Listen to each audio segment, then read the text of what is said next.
Darren Gleeson. He's in his first year as sole manager of Antrim, and you did a piece with the 42 last week, just kind of charting the rise of Antrim in the last couple of years, if you can call it that. I suppose it's kind of steps by degree. And like 2016, Sambo and Dominic McKinley took over because Hmm. at that stage there had been an issue with getting players to even commit to the county team. I mean, everyone has the sort of rose tinted glasses of what Antrim hurling is, and getting beaten awfully to get to the All Ireland final in 1989.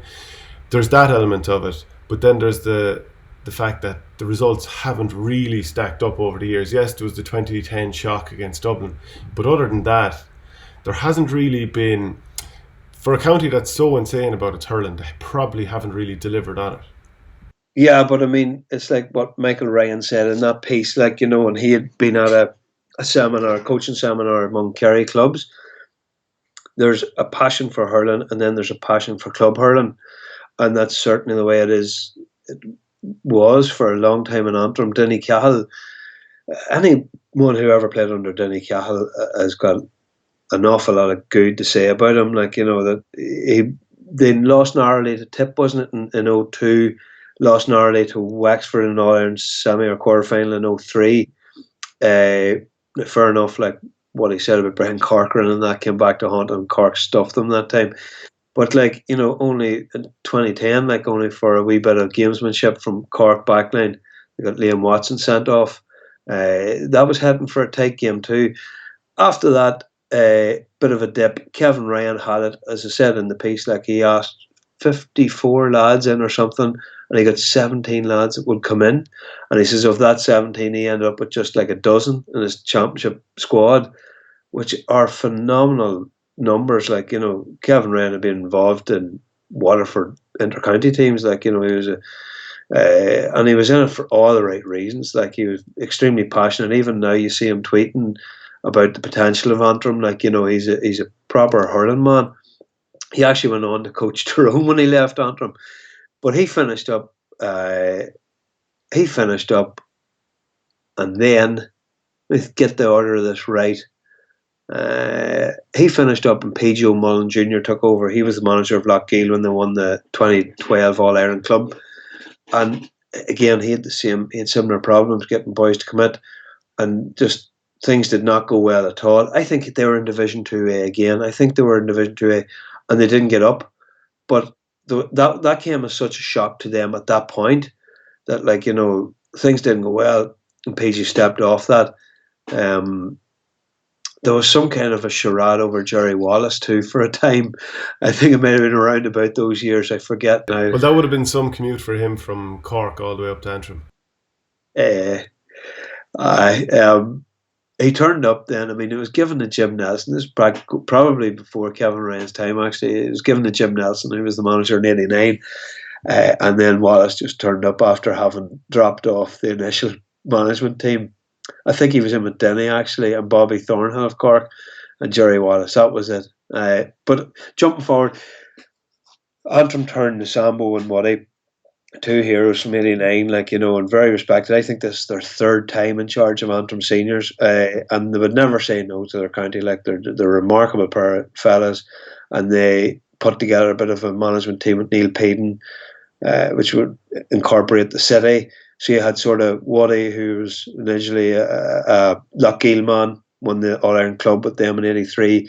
Samuel from Cushendall, Gary O'Kane, who was a 19-year-old in 1989, bringing in Dunloy. So there's your three big team. People say it's the Glens. Technically, it's not the Glens, but it's the three leading clubs. Then you had Neil Peden, recognises, one of bringing the city guys.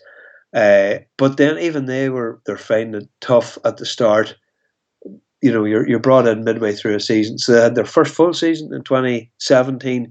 Halfway through that, they recognised, no, we're actually going to have to do something here to attract boys. And that's when they got Liam Sheedy in for 2018. But Sheedy, the thing I like most about him was he was there helping them now. He wasn't in the nuts and bolts of every training session or anything. But Sheedy went along to an awful lot of stuff in Antrim, and he looked at it with a cold eye. He would have looked over their Celtic Challenge teams and stuff like that and examined how things were done and offering advice behind the scenes. All of this was sort of coinciding with the establishment of the Saffron Business Forum. People like Tony Shivers are from Premier Electrics, like highly successful businessmen uh, who wanted to raise the profile and morale and all of that of Antrim.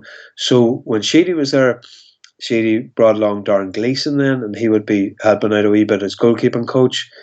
And then Sam Bonwoody stepped away for last year. Neil kept it going. Neil Payton and Gary O'Kane kept it going. Then Darren was the coach. Darren was also double jobbing then with Tipp as a goalkeeping coach. And at the end of the year, then they decided to give it to Darren. I mean, it's just sort of a logical progression. You can see Neil Payton then was appointed as director of hurling, which is an entirely new role. All of this comes in the context of Gaelfast, new investment in Belfast area. It is a series of positives that have to be weighed all up against the fact that they don't have an actual ground of casement. Like, that's a huge black spot for them. But the people who are there are so well-meaning, and the potential there is boundless. I mean, at times, it just feels like, 2 steps forward and 3 back. And it might have been that way if they didn't get the 2 late goals against Offaly. The adrenaline shot that would have given off Antrim hurling this weekend can't be underestimated. They're playing Kerry now.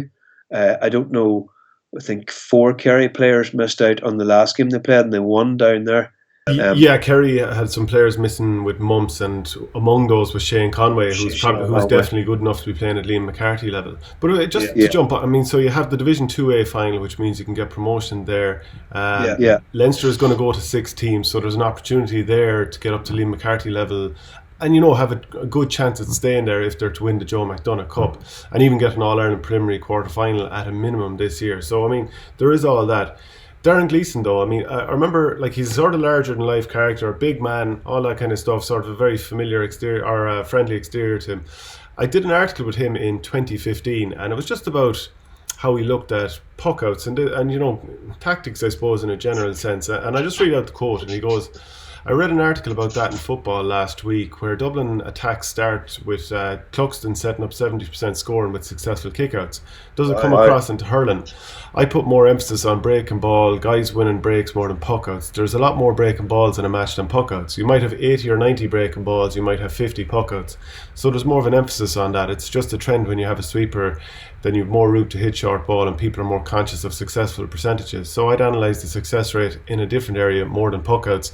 So it's very obvious he's a guy who thinks about his hurling and the knock-on effect of different aspects of it. That's amazing. That's very interesting. Now, winning the Ruck now is such a huge thing, Gaelic sport. I mean, Armagh completely dominated Fermanagh in football on Saturday in that respect too. If they weren't winning it clean, they were still committing more bodies, or more people were willing to zip across the lines and get that ball. Like in hurling, that is probably, you would probably narrow it down to 3 or 4 KPIs, key performance indicators in a match. Breaking ball would, I would say, every team around the country, that is one of the key ones.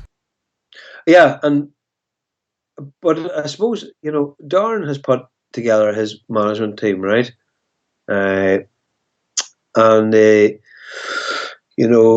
He's had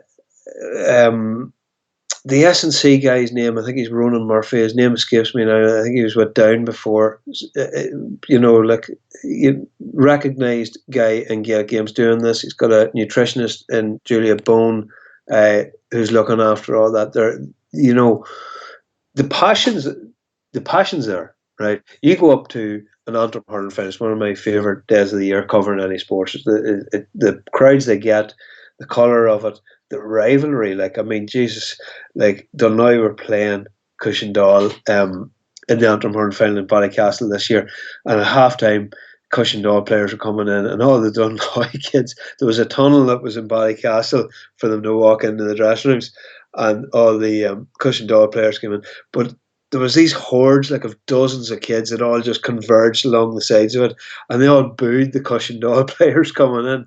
And what I saw was, there was actually a presentation for the 89 team, and Gary O'Kane, obviously we've been talking about the selector, he's a Dunloy man, and he ran over to that and started roaring at the kids, get away, and I stopped that. And the kids, once they saw him, they just completely scattered.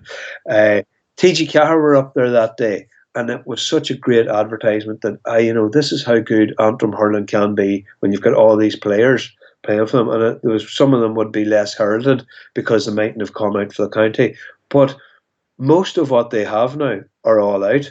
And what they need after that is, yes, you can have all the good structures, good people in there, good S&C, good nutritionists, all that. But what stood out for me, and Antrim have had straight talkers. Like, no one's a more straight talker than Sambo. But Michael Ryan said in that piece that when Darren Gleeson's talking to you, it's such for him, it reminds him so much of Liam Shady, obviously the Port Room man. But he says he is nailing you with every sentence, like, he's just driving every sentence home that you cannot fail but learn. And I mean, that's so important, the strength of personality, as you say, larger than life. So it's definitely looking positive. They could lose this weekend. We could be having a completely different conversation. But, like, you can't be guilty of just looking at one result and basing your whole outlook on it. Darren Gleeson is not, as Ryan says, wanting to be up there for 1 year, be celebrity banister, parachuted in, enjoy the experience, and then go away home and do something else or take a club and Tipp. Like, this is a longer term. Okay, well, people can read that piece on the 42.ie. Thanks for watching our game. Don't forget to like and share the videos, and if you're new to the channel, hit subscribe.